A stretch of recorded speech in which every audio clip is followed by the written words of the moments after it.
This past weekend's matches in the Aviva Premiership were filled with pride and passion, elation and a fair amount of pain. Some of the encounters were on an epic scale. The top four teams squared off against each other, with second-place Saracens finally caging the Tigers, whilst in the West Country derby, the Cherry and Whites overcame their bitter rivals, Bath. Further down the M5, Exeter continued their remarkable season with a 30-point drubbing of the Northampton Saints, whilst at the bottom of the table, there were vital wins for Leeds Carnegie and Newcastle Falcons. So we're here at Kingsholm, the home of Gloucester, and we follow James Simpson-Daniel's match day diary. We take you on an exclusive look behind the scenes of the club, and we meet one of the great legends of British rugby. Welcome to Aviva Behind the Badge.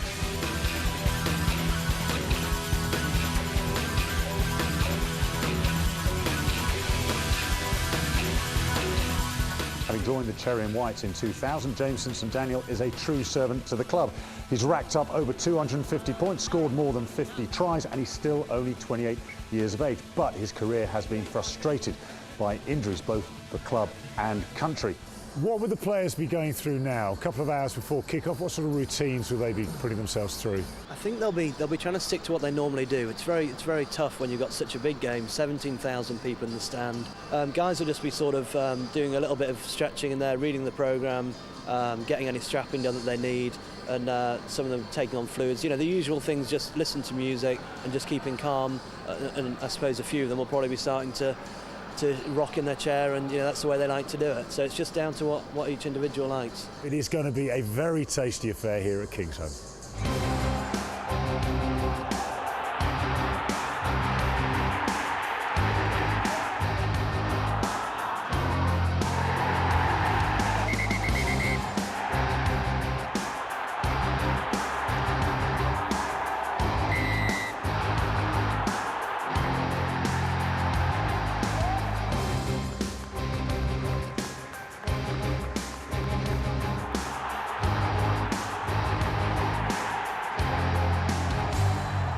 A great result for us, you know, we're thrilled with that. Ollie Barkley picked up a nasty one today. Yeah, I know, could tell he was bad because they immediately got on there, they had a stretch around him, all the doctors came on the pitch, and apparently it was a nasty one, so you know, you hope that it's a clean break and it'll recover in one piece. From one legend to another, or maybe legend isn't a big enough word. Icon would be a more appropriate word. Mike Teague. Teague, fantastic to see you. Impossible to talk to you without a smile on your face.